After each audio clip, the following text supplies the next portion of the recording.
Payday na, weekend pa. Kaya naman ang ilan, sinamantala ang pagkakataon para makapag-Christmas shopping.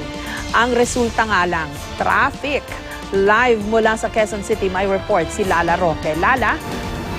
Jessica, tama no, weekend at sweldo day ika nga ng karamihan sa atin. Kaya ang kaakibat nito, matinding traffic, lalo na dun sa area na malapit sa mall tsaka mga tiyangge. At lalo pang pinatindi ang traffic dahil mag-aalas 4 ng hapon kanina ay tumagalit ang isang 10-wheeler truck sa may Ortigas, Santolan, kung saan galing siya ng Ortigas at doon sa Santolan na aksidente kung saan 13 katao ang nasugatan, kabilang na ang driver ng naturang truck.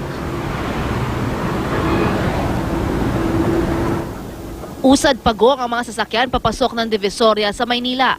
Pila rin ang mga sasakyan sa Rojas Boulevard. Ganito rin ang eksena sa Makati. Sa EDSA, tanghali pa lang masikip na. Pagsapit ng alas 5, wala nang galawan ang mga sasakyan. Saan man sumuot, traffic.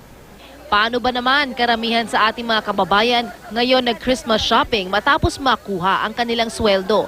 Ang mga tindero-tindera tuloy, masayang unti-unti nang gumaganda ang kanilang kita. Noong mga nakarang araw daw kasi, matumal ang dating ng mga mamimili. Pero ngayon, nagpipick up na. Oo, siguro. Expect namin siguro bukas kasi Sabado. Tsaka katapusan sa Pila rin ngayon sa mga ATM, kaya nga ang iba maagap at nag-withdraw na agad ng kanilang sweldo.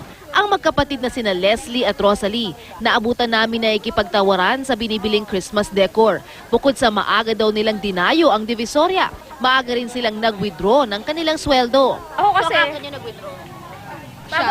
maga kasi yung company namin na magpasweldo eh. So, di kami sabayan sa iba.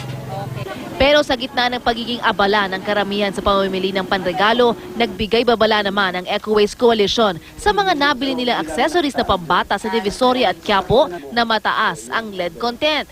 Kapag kasi nalunok ang mga ito, maaaring maapektuhan ang utak at nervous system ng bata. Pwede rin itong ikamatay.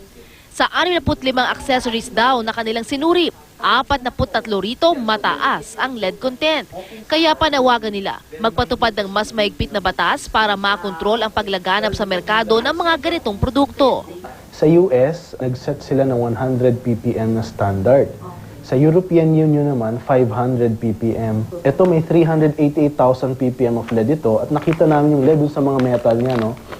Ipagtulungan kami sa mga ahensya ng gobyerno, lalong-lalo na sa DOH, FDA, and sa DENR to craft a regulation that will ban or that will at least limit the use of lead in products. Sabi ng Food and Drug Administration, pwede raw ipatest sa kanila ang mga produktong tulad ng mga ito. May suwestyon naman ang mga kabataan sa kanilang mga ninong at nina. Bata pa ako, mahilig po ako sa laruan. Pero ngayon, mga sapatos na po paborito ko ngayon. Gusto ko po sana cash. Jessica, bukod din sa maraming namimili ngayon sa mga tiyangge at sa mall, Gimmick Friday din ngayong araw na ito. Kanina naman, lalo pang nagpatindi ng traffic dito sa may EDSA northbound. Naabutan natin, nagkaroon kasi ng aksidente dito sa may White Plains sa EDSA kung saan nagkabanggaan ng isang bus at isang kotse. Pero agad naman itong natanggal bandang mga alas 9 ng umaga. Kaya kung inyong makikita ay mas mabilis na ang daloy ng trapiko dito sa EDSA northbound. Bagaman sa ating nasisilip, bagal na naman, natitigil ang mga sasakyan habang papalapit dun sa may Krame. Doon naman sa southbound ay mas maluwag-luwag ang daloy ng trapiko. Jessica?